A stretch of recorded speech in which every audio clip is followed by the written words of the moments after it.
Madam, నా పేరు వెంకటలక్ష్మి. నేను లక్ష్మీ మహేష్ యూట్యూబ్ ఛానల్ నుండి వస్తున్నాను. ఈ ప్రజలకు కూడా మీ పేరు, మీరు ఏం చేస్తున్నారో కొంచెం తెలియజేస్తారు. అందరికీ నమస్కారం అండి. నేను డాక్టర్ సునీత వాకా. నేను AP state Janasena doctor cell సెక్రటరీగా ఉన్నాను. నేను వైద్య శిబిరాల ద్వారా నేను యాక్చువల్గా వైద్య శిబిరాల ద్వారా. నమస్కారం మేడం, నా పేరు వెంకటలక్ష్మి. నేను ఇలా విశాఖపట్నం నుండి వచ్చాను. నేను లక్ష్మీ మహేష్ యూట్యూబ్ ఛానల్ అని ఒకటి ఉంది, నేను యూట్యూబ్ ఛానల్ నుండి వచ్చాను. ప్రజలకు కూడా మీ గురించి, మీ పేరు, మీరు ఏం చేస్తున్నారో కొంచెం తెలియజేస్తాను. నమస్కారం అండి, నేను డాక్టర్ సునీత వాకా.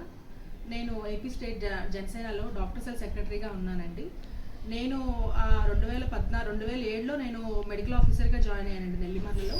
తర్వాత 2014లో పవన్ కళ్యాణ్ గారు మన జనసేన పార్టీ పెట్టడం జరిగింది. ఆయన భావజాలానికి కానీ ఆయన సిద్ధాంతాలకు కానీ నేను ఆకర్షితురాలయ్యి అతని భావజాలం నచ్చి దాన్ని ప్రజల్లోకి తీసుకెళ్ళాలనే ఉద్దేశం. నేను 2014లో ఎప్పుడైతే పవన్ కళ్యాణ్ పార్టీ పెట్టారో అప్పుడు జాబ్కి రిజైన్ చేసి అప్పటి నుంచి వైద్య శిబిరాలు నిర్వహించడం, ఆ రకంగా వైద్య శిబిరాలు నిర్వహించడంలో ఉద్దేశం ఏంటంటే ఆ రకంగా జనసేన పార్టీని నేను ప్రజల్లోకి తీసుకెళ్లడం, తద్వారా నేను కూడా ప్రజలకు దగ్గర అవ్వాలనే ఉద్దేశంతో నేను ఈ వైద్య శిబిరాలు నిర్వహించడం జరిగింది. 2019లో నేను ఈ ఎలక్షన్ క్యాంపెయిన్లో విజయనగరం తరఫు నుంచి నేను పాల్గొన్నాను.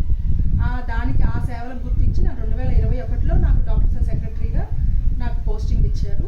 అక్కడి నుంచి ఇప్పటి వరకు ప్రజెంట్ మొన్న క్యాన్సర్ అవేర్నెస్ ప్రోగ్రామ్ కానీ, లేకపోతే ఈ మధ్య నేను జరిపించినటువంటి ఆపరేషన్ జ్యోతిర్గమయ అనే ఎస్పీ గారి ప్రోగ్రామ్ ఒకటి వైజాగ్లో నిర్వహించారు.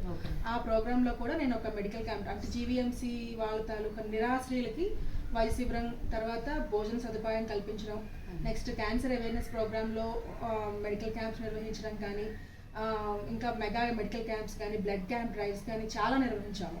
సో ఇప్పటి వరకు నేను ఈ రకంగా మాత్రమే ఎన్నో వైద్య శిబిరాలు నిర్వహించడం ద్వారా ప్రజలకు దగ్గర అవడానికి ప్రయత్నించాను.